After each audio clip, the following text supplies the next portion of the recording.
le polemiche che sono sorte un attimo sulla stampa nazionale, quindi un momento di approfondimento e riflessione dal mio punto di vista andava fatto appunto a 150 anni dal plebiscito del 1866. Tanto ringrazio i presenti, gli amici colleghi, gli ex colleghi, i rappresentanti dei media, chi ha approfondito come l'amico Ettore questa vicenda in maniera puntuale e precisa ormai da tempo, la Presidente del Comitato 1866, quindi tutte le persone che oggi hanno voluto essere qui comunque per fare questa giornata di approfondimento.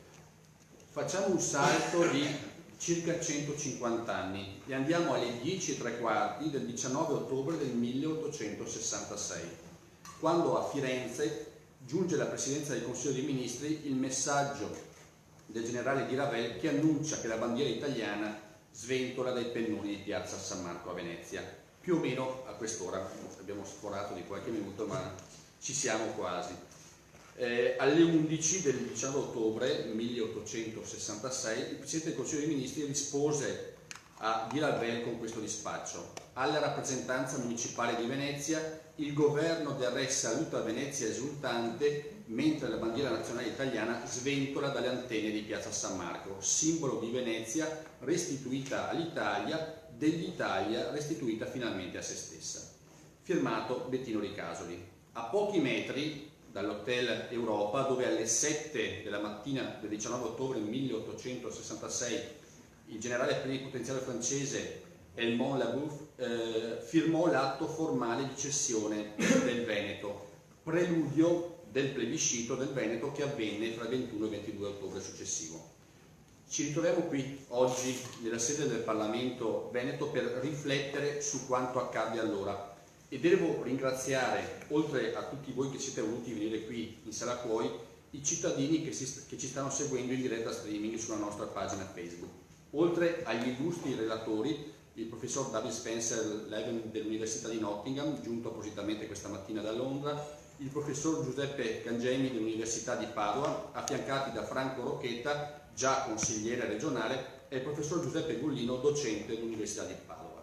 Non voglio sottrarre tempo ai relatori, mi limito pertanto a due semplici considerazioni.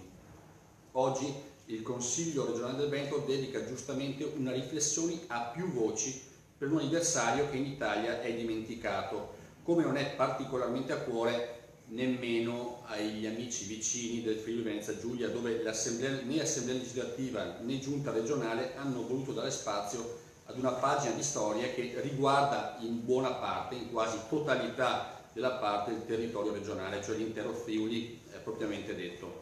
In secondo luogo sottolineo che non è assolutamente nostra intenzione strumentalizzare o piegare a secondi fini la storia della nostra terra, come taluni ci hanno rimproverato. Anzi, amaramente vado a constatare che c'è chi usa parole di fuoco se la Regione, attraverso il progetto Pax Tibi, sta realizzando una serie di murales dedicati ai grandi veneti, o a chi ha reso onore al Veneto, intellettuali e artisti che hanno contribuito allo sviluppo dell'umanità, quasi che fosse una vergogna raccontare la storia del Veneto, o fosse una vergogna dichiarare l'amore per la propria terra. C'è anche chi ci rinfaccia di strumentalizzare la vicenda del plebiscito truffa, per dirla con le parole dell'amico Ettore Beggiato, o la Venezia tradita, per citare il titolo dell'ultimo volume di Lorenzo del Boca, edito da Lutet. Le stesse forze politiche che contestano i murales con i quali ripercorriamo la nostra storia o ci invitano a non piegare ai nostri fini vicende storie che necessitano di un corretto inquadramento nei loro limiti epocali, esprimono e sorreggono un governo nazionale che pochi giorni fa, con un atto pusillanime, si è astenuto all'UNESCO, Agenzia Culturale dell'ONU, su una risoluzione che disconosce i legami storici di ebrei e cristiani con i luoghi santi della città vecchia di Gerusalemme, che così finiscono per essere considerati esclusivamente patrimonio culturale islamico. Qui non c'è religionismo, qui si sta cancellando la storia dell'umanità, si stanno cancellando le nostre radici culturali e religiose, si cancellano oltre 3.000 anni di storia e sicuramente 2.000 anni di cristianesimo. Se queste forze politiche hanno avuto il coraggio di cancellare Gesù Cristo da Gerusalemme, non mi sorprendo se vogliono cancellare le nostre strade, le vie Andrea Palladio, Canova, Marco Polo o tacere appunto sull'annessione che 150 anni fa portò il Veneto in dote ai Savoia.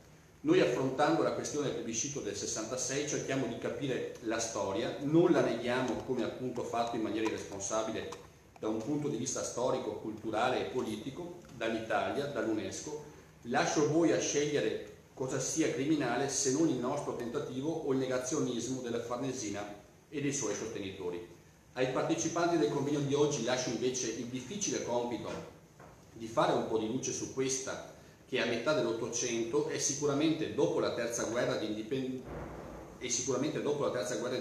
veniva chiamata da tutte le cancellerie europee la questione veneta, che per quanto mi riguarda, la mia è solo un'opinione personale, non si è certo conclusa con il plebiscito del 66, anzi rimane una questione aperta. Dopo la mia introduzione io lascerei la parola all'amico, all'ex consigliere regionale Franco Rocchetta, che è quello che mi ha un po' spinto a approfondire appunto questo tema nella giornata odierna. Franco, prego. Grazie Presidente, grazie Presidente del Parlamento Veneto. Sento nominare l'iniziativa della Regione, sento nominare la Farnesina. Ricorderei il collega Jacopo Panozzo che andava elevando nei territori veneti enormi leoni alati in legno ed altri materiali leoni alati che sistematicamente lo Stato italiano faceva demolire una trentina d'anni fa. Anche questa è storia. Sento nominare la Farnesina, non posso dimenticare come la Farnesina, interi uffici della Farnesina, cioè del Ministero degli Esteri della Repubblica Italiana, si è impegnata, oltre che in altre attività più o meno lucrose, attraverso gli istituti italiani di cultura nel mondo, sia impegnata a manipolare, cancellare la storia veneta, l'identità veneta, la lingua veneta nel Brasile, in Istria, in Dalmazia e non soltanto in queste parti del mondo, in tutto il mondo praticamente, in parallelo a quanto il Ministero dell'Interno e gli altri ministeri della Repubblica Italiana stanno realizzando ormai da quasi 150 anni per trasformarci in qualcosa di diverso, per alienarci. Brevissimamente, perché gli argomenti sarebbero infiniti, ma gli ospiti che ringrazio, che ho la fortuna del conoscere dal tempo di stimare, e ringrazio l'Accademia della Lingua Veneta e ringrazio l'Istituto di Studi Internazionali Paolo Sarpi per l'aiuto per realizzare questa impresa, che non è stata semplice, visto che vi è una parte determinante quantitativamente la più cospicua del mondo accademico italiano, e purtroppo in parte crescente, non a caso, perché il denaro ha il proprio peso, in parte crescente anche europeo, una parte notevole, cospicua, largamente maggioritaria del mondo accademico italiano che rifiuta il confronto su questi temi. Il rifiuto del confronto, per esempio, con uno studioso appassionato ed onesto da decenni, una produzione vastissima, come il professor De Villare. Sistematicamente i grandi sacerdoti del periodo storico che ha preceduto e che ha accompagnato e seguito il 1866 rifiutano il confronto su questi temi. È una realtà vergognosa. Concludo. Per arrivare qui vengo da Conegliano.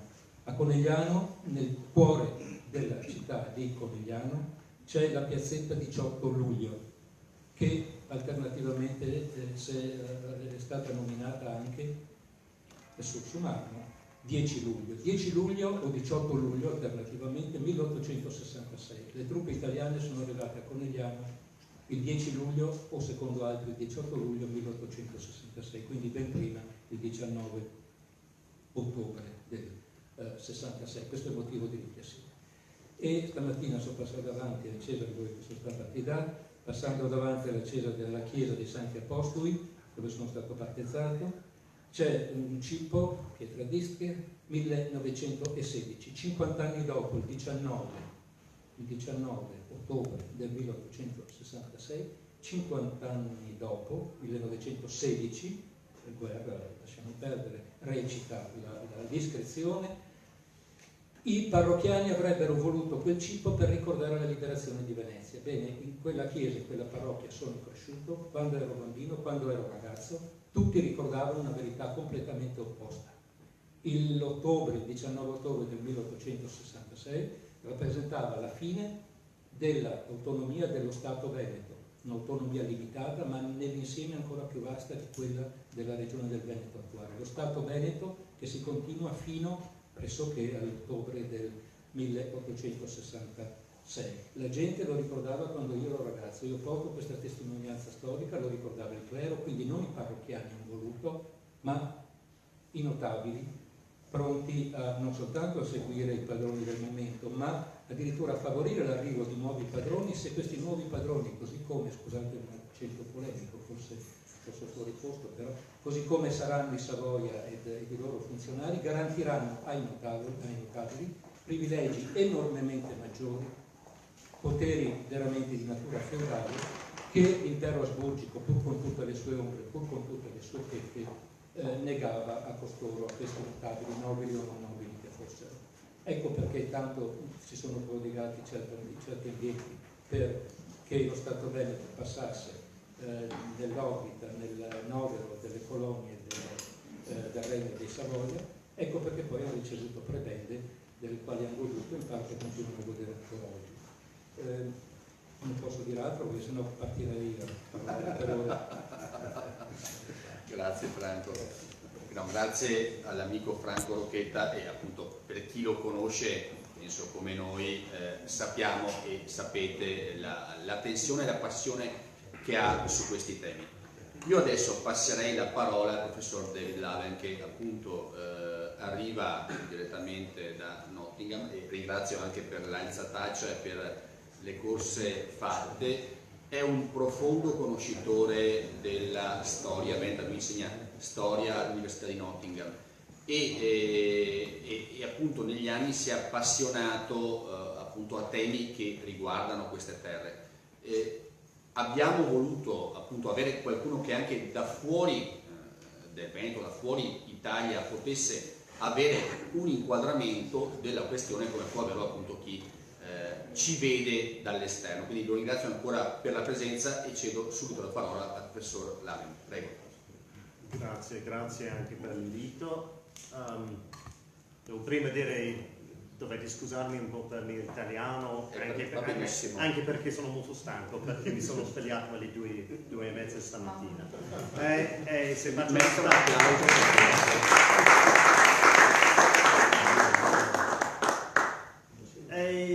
da un lato, come un inglese, forse posso offrire un po' di un punto di vista da fuori, che secondo me ogni tanto serve, e per me è molto triste che più italiani non si occupano della nostra storia, perché dobbiamo fare questo scambio. Però sono di una famiglia di storici di Venezia. Mio padre è arrivato qui con l'esercito britannico durante la seconda guerra mondiale e aveva un grande amore per Venezia e ha scritto sulla storia della dominazione della terraferma. Anche mia sorellina, professore a Cambridge, scrive sulla storia delle donne a Venezia. Dunque, per me la Venezia è molto importante, però anche la storia italiana. E secondo me è stato molto bello che Roberto Ciambetti ha detto che dobbiamo riflettere su questo anniversario, su questi 150 anni dopo l'annessione del Veneto. Non celebrare. Mi ha colpito in 2011 che c'è un problema abbastanza grande per la storia italiana, che è diventato un campo di battaglia per la politica. E come studiosi dobbiamo tentare di capire i fatti sono difficili a trovare, però dobbiamo cercare di capire la mentalità della gente di questa epoca. Non usare qualche mito per motivi politici di oggi. Possono essere usati come quelli che dicono che è stato solo un disastro l'unificazione d'Italia. o quelli che dicono che è stata una cosa bellissima. Mi ha colpito tanto che durante il 2011 Napolitano, ex partigiano comunista, parlava di Cavour, di Vittorio Emanuele, come questi grandi eroi italiani. Ma veramente?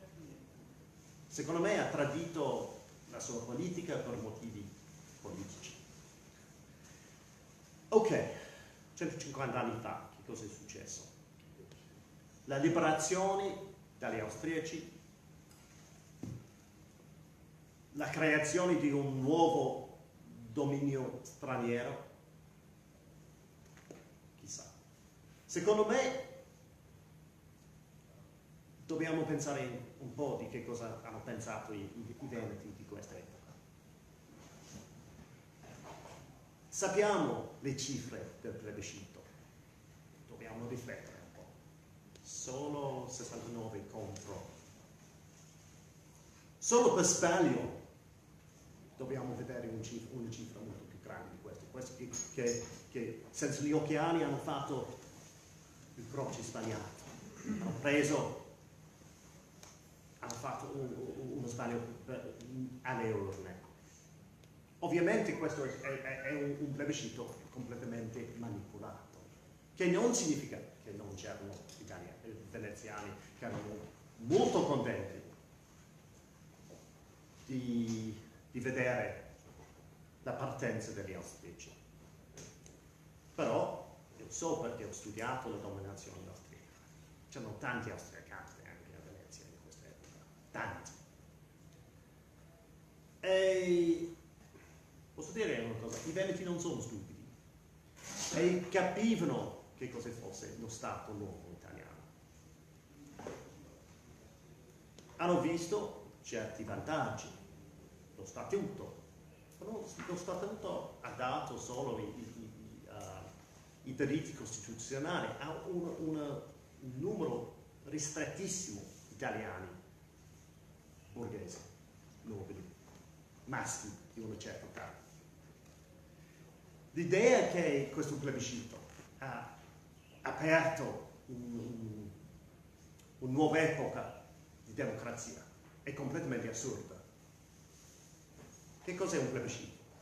Un plebiscito è una cosa napoleonica, usato per dare una finta sostegno ad un sistema antidemocratico.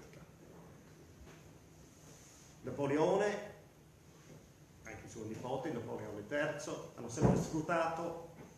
avevano sempre sfruttato i plebisciti per dare una certa legittimità ad un sistema che cercava di negare i diritti alla maggior parte della popolazione. Dunque, questo è ovviamente un plebiscito manipolato, è l'idea di un plebiscito. Quando la maggior parte dei veneti, la maggior parte degli italiani non potevano votare, l'idea che potevano in un certo senso influire il futuro del loro paese, ovviamente è falso. I veneti, soprattutto forse i veneziani, avevano certi vantaggi sotto gli austriaci. Possiamo paragonare due stati diversi. Che cosa hanno fatto le autorità italiane dopo l'unificazione nel sud? Possiamo parlare del grande brigantaggio un po'. Si vede una mentalità quasi coloniale nel sud Italia. Briganti uccisi, però anche donne, anche bambini uccisi dai soldati italiani. C'erano tanti prigionieri di guerra, quelli ex soldati del sud che non volevano diventare soldati della casa di Savoia, maltrattati. Non sono convinto di questo discorso dei lager dei Savoia, però proprio maltrattati. La casa di Savoia aveva una mentalità un po' come gli inglesi in Irlanda, cioè c'erano apparteneva allo Stato britannico, però allo stesso tempo era di un livello secondario, cioè sfruttato, maltrattato. Sotto gli austriaci, i veneti non potevano votare per un Parlamento, però pochi anni prima della guerra di 1866 si è introdotto un nuovo sistema di leggi, di diritti, che garantiva i diritti dell'individuo. Dunque, quando prima della guerra si è arrestato, si è messo qualche persona in galera perché erano patrioti italiani, erano quasi tutti subito lasciati via. Non possiamo tenere queste persone senza evidenza, senza un crimine. Questo non è stato la mentalità del nuovo Stato italiano, che è stato molto più duro. Quando pensiamo dal punto di vista economico, Venezia è stato il secondo porto dell'impero asburgico. Un settimo della popolazione dell'Europa abitava sotto il governo degli Asburgi. Dopo l'unificazione, Genova, La Spezia, Napoli, Ancona erano tutti più importanti che la Venezia. Dunque, dal punto di vista, aveva la possibilità anche di crescere come un porto molto grande, di diventare l'Amburgo del Sud. E dunque si è perso questo. Questo non significa che i veneti non volevano l'unificazione, però si doveva fare una scelta tra l'unificazione e la possibilità di perdere tante cose dal buon governo degli Asburgi.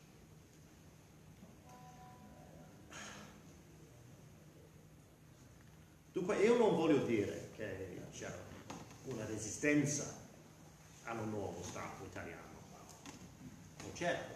Forse perché i veneti hanno già visto che cosa è successo nel Sud, cioè che se non si voleva un governo delle case di Savoia, c'era il pericolo che arrivano i bersaglieri che bruciano i villaggi.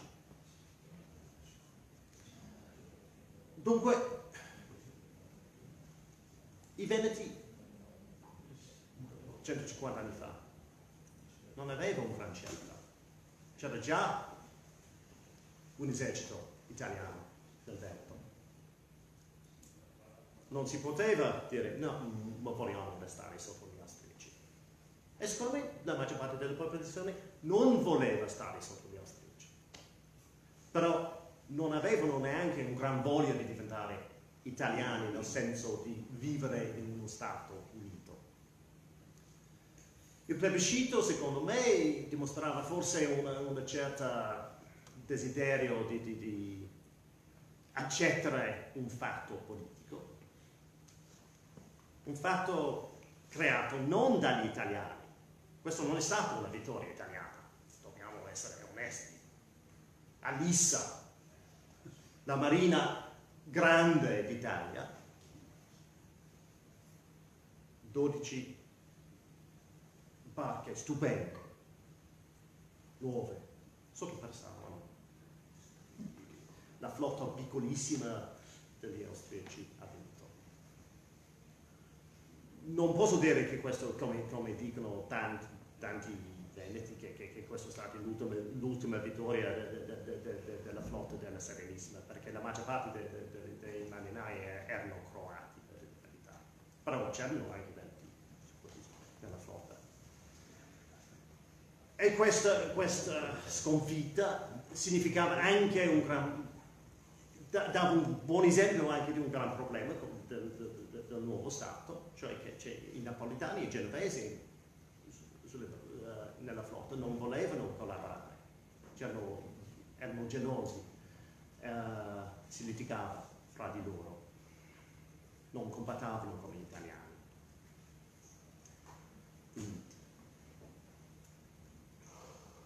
costosa, non è stata la vittoria italiana. L'annessione del Veneto è stato fatto dai prussiani e poi grazie d'Aula, da Napoleone a Parigi, la diplomazia dei francesi, anche dagli inglesi, però non è stata una vittoria italiana. Non possiamo creare questi miti e si cercava subito dopo, cioè nella stampa italiana, la nostra vittoria a Lissa, scritto nella stampa italiana. Solo 2 o 3 giorni dopo la gente cominciava a capire che è stata una sconfitta. Secondo me possiamo litigare sui lati positivi e i lati negativi dell'annessione del Veneto per i Veneti di questa epoca. Non voglio dire che si deve disfare l'Italia, che secondo me l'Italia esiste come un fatto politico, però secondo me dobbiamo stare attenti di non cercare per motivi contemporanei di falsificare la storia. E dobbiamo anche capire che dopo l'unificazione lo Stato italiano non aveva più soldi. Hanno speso i soldi per creare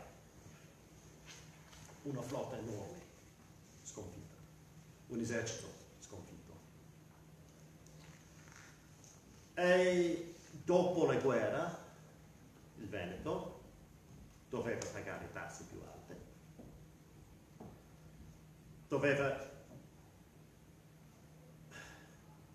vivere senza un porto molto importante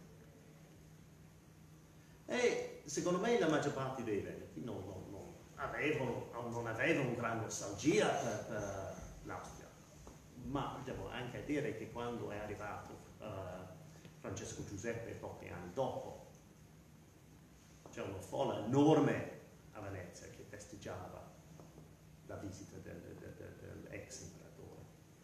C'era certamente una certa nostalgia, però nessuno, secondo me, quasi nessuno diceva che vogliamo essere ancora sotto un governo a Vienna. Però la gente anche criticava tanto il nuovo dominio italiano. E questo è, secondo me, un sintomo di un problema storiografico abbastanza grande e anche abbastanza recente. Perché quando io ho cominciato a studiare per la mia tesi durante gli anni 80, la maggior parte dei storici diceva che il risorgimento è stato non uno sbaglio, però sicuramente si è preso strade sbagliate spesso. Mentre oggi, tranne quelli che vogliono disfare l'Italia, la maggior parte degli storici cercano, secondo me, di parlare della gloria di questa epoca d'Italia. Ci sono sempre quelli che prendono vantaggi dal cambiamento, ci sono quelli sempre che non capiscono la politica, ci sono sempre quelli che perdono le cose. E tocca a noi come storici, anche come cittadini, di riflettere su queste cose e non di cercare di usare un mito per risolvere problemi che esistono ancora. Dobbiamo stare attenti di guardare i documenti. E mi dispiace che questo è un periodo quasi non studiato per la storia di Venezia, del Veneto. Cioè che quando entro in archivio vedo la gente che fanno la storia del Rinascimento, la storia medievale, anche ogni tanto si vede la gente che fa la storia del Novecento, non nell'archivio di Stato ovviamente. però ci sono pochi che si occupano di che cosa è successo durante l'Ottocento, durante questo periodo. Secondo me è triste perché i fonti ne abbiamo tanti e dobbiamo cercare in un certo senso di perdere l'ideologia e di fare veramente una bella ricerca sulla cultura veneta di questa epoca. Secondo me è il campo di storia che dobbiamo veramente fare, e non dico questo solo perché mi occupo della storia dell'Ottocento. Secondo me c'è la possibilità di capire, forse ho sbagliato completamente, forse i veneti odiavano il governo austriaco, devo dire, perché quasi nessuno ha cercato di aiutare l'esercito italiano, non c'erano partigiani, e parliamo della città che ha resistito tanto durante il 48-49, 66 non hanno fatto niente perché i veneziani non sapevano combattere? No, perché non volevano combattere con lo Stato italiano, secondo me. Vi ringrazio, grazie.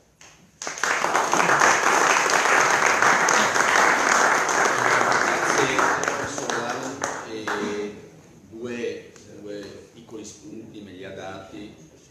Va assolutamente, secondo me, esplorata negli archivi meglio il contesto storico in cui è venuto questo fatto. Io, quando il Consiglio regionale mi lascia un po' di tempo, ma negli ultimi mesi è stato difficile, ogni tanto frequento l'archivio della curia della mia diocesi e vi assicuro che le pagine scritte dai parroci, che sono una fotografia secondo me abbastanza chiara di quello che avveniva anche tra la gente in quei momenti, ci danno delle pagine appunto magari non scoperte e secondo me da approfondire. Altra cosa, il professor Lallen parlava